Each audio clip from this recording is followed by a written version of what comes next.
जो कि ballistic missile से और इन मिसाइल के नतीजे में होने वाले नुकसान पर अभी सेंटकॉम जो है खामोशी इख्तियार किए हुए है, क्योंकि ये उनके गुरूर का गर्क होना है। जी हाँ, जिस इब्राहिम लिंकन को एटमी रिएक्टर वाले इब्राहिम लिंकन को लेकर ये 10 मावन जहाज़ों के साथ आबने हुरमुज़ में आए थे, उस पर मिसाइल फायर हो गए हैं।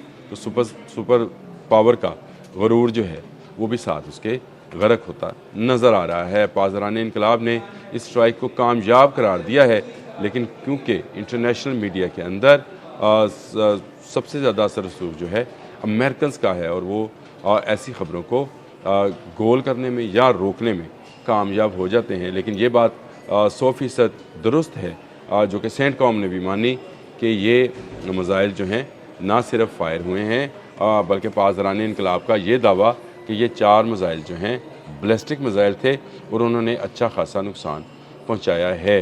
देखें, अगर आप इसकी बात करें कि ये मिसाइल कौन से थे और इन मिसाइल के जो नवीयत थी वो क्या थी, तो खलीज फ़ारस में खलीज फ़ारस के नाम से ही ईरान के पास एक ऐसा बैलिस्टिक मिसाइल मौजूद है जिसका तोड़ जो है अमेरिका के पास नहीं है।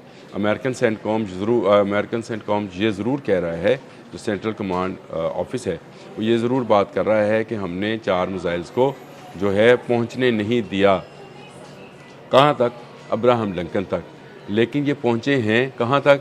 इनके मावन जहाज़ों तक। जी बिल्कुल, एक हसार में लिए हुए इब्राहिम लिंकन को, क्योंकि ये एक बड़ा एयरक्राफ्ट कैरियर है जिसके अंदर F-35 समेत बहुत सारे मिसाइल और इंटरसेप्टर सिस्टम जो हैं खुद से भी मौजूद हैं, और इसके इर्द गिर्द भी तकरीबन 7 इंटरसेप्टर जो हैं जहाज़ चलते हैं। ये 7 जहाज़ जो हैं वो हर आने वाले मिसाइल या ऑब्जेक्ट को जो है, जैसे ड्रोन्स हैं, जैसे मिसाइल्स हैं, उनको रोकने की कोशिश करते हैं।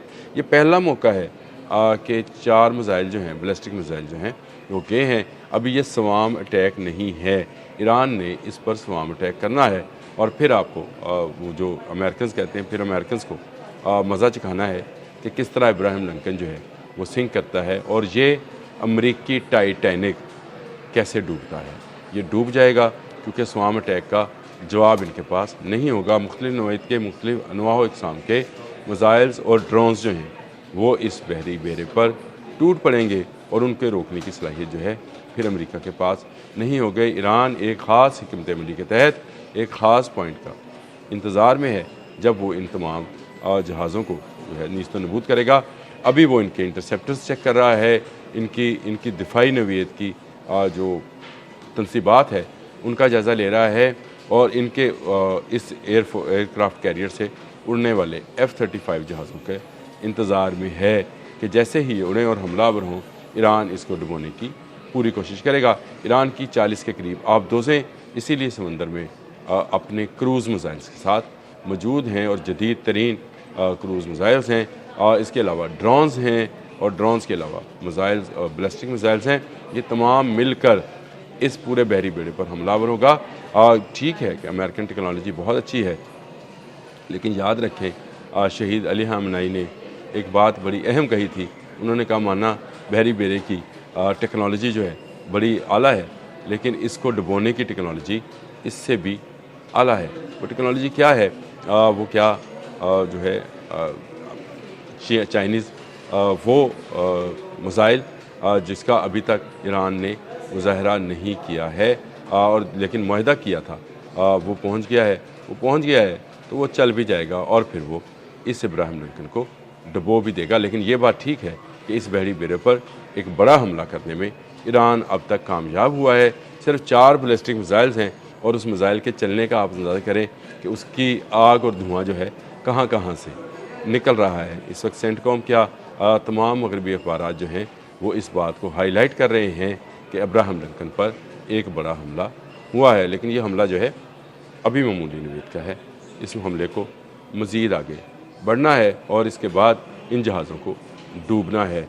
फ़तह जो है वो इंशाअल्लाह ताला ईरान की होगी, अमेरिका और इज़राइल की फ़तह नहीं होगी, क्योंकि ये कुफर की फ़ौजें हैं और कुफर की फ़ौजें इस वक्त हक़ की फ़ौजों के साथ टकराई हुई हैं, और फ़तह जो है वो हमेशा हक़ की होगी।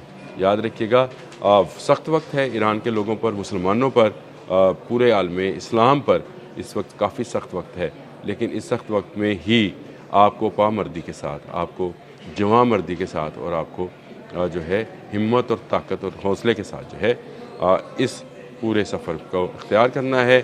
جان جاتی ہے تو جائے، لیکن ایمان پر حرف نہ آئے۔ یہ ایرانی لیڈرشپ جو ہے اسی کال کو لے کر آگے چل رہی ہے، اور ابھی تو جنگ شروع ہوئی ہے، ابھی آبنۂ ہرمز میں جنگ ہوئی نہیں ہے۔ 4 میزائل صرف فائر ہوئے ہیں، ابھی میزائل ایسے بھی آنے ہیں جنہوں نے اس غرور کے جہاز کو، اس ٹائٹینک کو ڈبو دینا ہے۔ اور یہ ٹائٹینک ڈوبا تو امریکہ کی وہ ساکھ کہ وہ سپر پاور ہے، وہ بھی اس کے ساتھ آبنۂ ہرمز میں ملبے کی طرح ڈوب جائے گی۔ امریکہ کو اس بات کا احساس ہے، اور امریکہ اس سے پہلے ایران کے اندر رجیم چینج کرنا چاہتا ہے، تاکہ وہ یہ کہہ سکے کہ رجیم چینج ہو گئی، پارٹی وہی رہی جو پہلے موجود تھی، لیکن علی خامنئی کی جگہ پر کوئی دوسرا جو ہے وہ حکمران ہو گیا۔ اس کے لیے ڈونلڈ ٹرمپ بار بار کہہ رہے ہیں کہ 3 نام ان کے پاس موجود ہے، تو دے دیں بھائی نام اگر آپ کے پاس موجود ہیں۔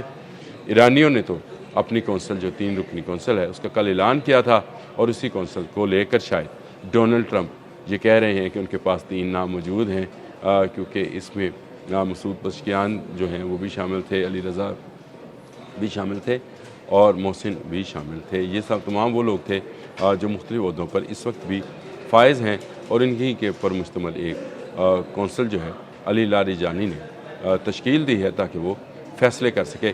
فیصلہ ایک ہی ہے کہ شہادت کو چون لیا جائے گا، اور لیکن اس کفر کی فوج کے خلاف ہتھیار نہیں پھینکے جائیں گے، ہتھیار پھینکنا بھی نہیں چاہیے۔ جنگ ہے، جنگ میں کبھی دشمن کا پلڑا بھاری ہوتا ہے، کبھی مومنین کا جب پلڑا بھاری ہوگا تو آپ کو نظر آئے گا کہ یہ دشمن کس طرح الٹے پاؤں بھاگتے ہیں۔ اس وقت بھی اسرائیل میں افراتفری ہے، تمام سکول، کالج، یونیورسٹیز بند ہیں، بنکرز میں یہودی چھپے بیٹھے ہیں، کیونکہ ایرانی اور حزب اللہ کے میزائل جو ہیں ان پر